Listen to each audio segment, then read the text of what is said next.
tone coming out in the third quarter, and that's exactly what they did. Big-time competitive spirit, great comeback. They shared the basketball. They didn't turn the basketball over.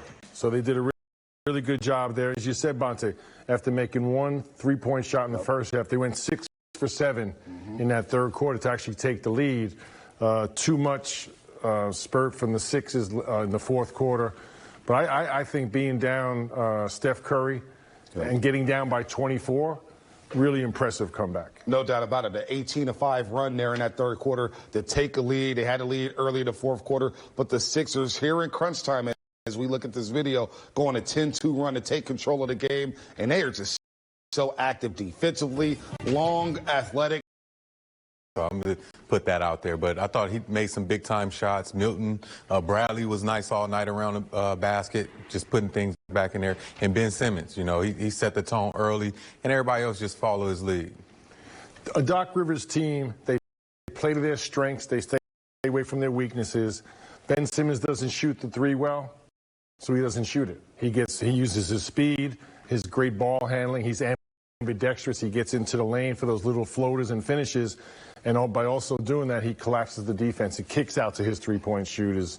They just got a spurt in that fourth quarter and took control of the game. But I thought it was a really nice comeback by the Warriors. They didn't turn it over.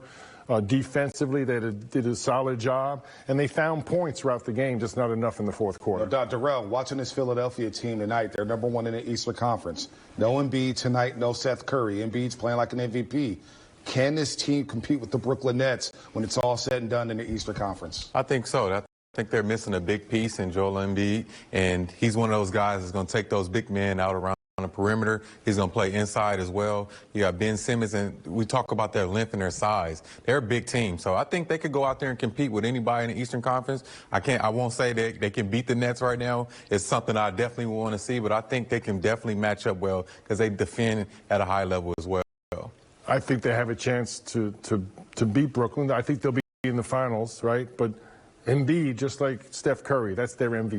Right. So, you know, obviously a totally different team without those two players. Seth Curry's a key to them as well. He's a great three-point shooter. He also makes plays off the dribble.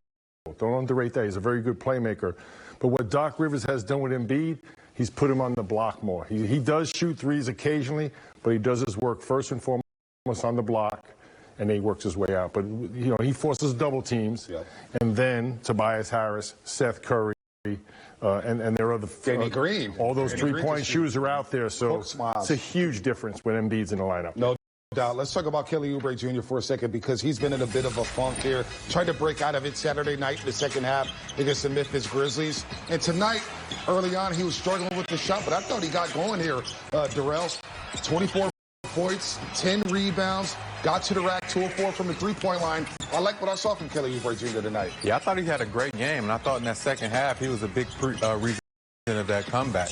But I love when he's going to the rim, he's attacking, he's trying to be athletic and play over the rim. That opens his shot up all the time. We've been saying that all year. When he's struggling, once he gets to the basket, once he gets to that free throw line, the shots around the perimeter start falling for him. This is a vintage Kelly Oubre Jr. game. He starts off kind of quiet, but then he starts driving to the lane, gets a few easy baskets. His defense is consistent all night long. And then slowly but surely the three-point shot comes around. I thought he made some clutch baskets when they took the lead. But he just let the game come to him. It's nice to see him get 10 rebounds, 8 for 14. That was a beautifully well-played game by Kelly Oubre. Yeah, that was a key for him in the month of February when he was averaging 20 points and 7 rebounds. But let's hit up with let's go to the top story of the day. Our news alert here on Post Game Live, and it's Steph Curry. Of course, he missed tonight with the bruised tailbone. We saw him there on the sideline. Well, Steve Kerr announced in his pregame presser that Curry will miss the next week. That includes the Sacramento game on Thursday, the Atlanta Hawks on Friday, and the Chicago Bulls next Monday night. A tough loss for the Golden State Warriors. Where you're trying to talk about Philly having an MVP on the bench. Well, they still have Ben Simmons and Tobias Harris. The Warriors are a bit younger here, so trying to overcome Steph Curry, the loss of Steph. It's one of the best Eastern Conference teams in the league. No question. You think about it, you're down 24, you make that run, and then you kind of stall out. You can't score enough baskets. With Steph Curry in the game, it's a whole different ball game. But you got to be careful with this injury. That tailbone's dangerous. There's, you know, between your lower back, When you get injured like that, the muscles around that area are going to tense up.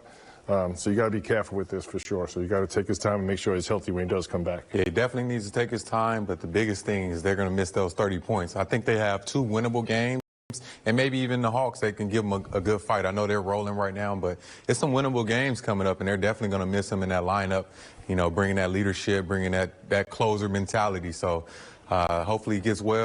He gets back on that court as soon as possible. Is this one of the more trickier injuries? I know a lot of people talk about a hamstring injury, an ankle injury, but you were talking about this when he suffered that injury, Darrell, how tailbones can be tricky. Could be a 1-week injury, could be a 2-week injury. How tricky is this injury? Kind of explain here to our audience what a tailbone injury does to you. It's uncomfortable. That's the biggest thing. We saw that when he was getting up. He thought he was good, and then he kind of like, you know, grimaced a little bit because he knew that it was a little more painful than what he thought. But it's one of those things you really can't treat. It's all about feel. So I'm pretty sure he's probably feeling a little bit better. But like Mully said, you know, that just triggers other muscles around the tailbone. So hopefully he gets back quick.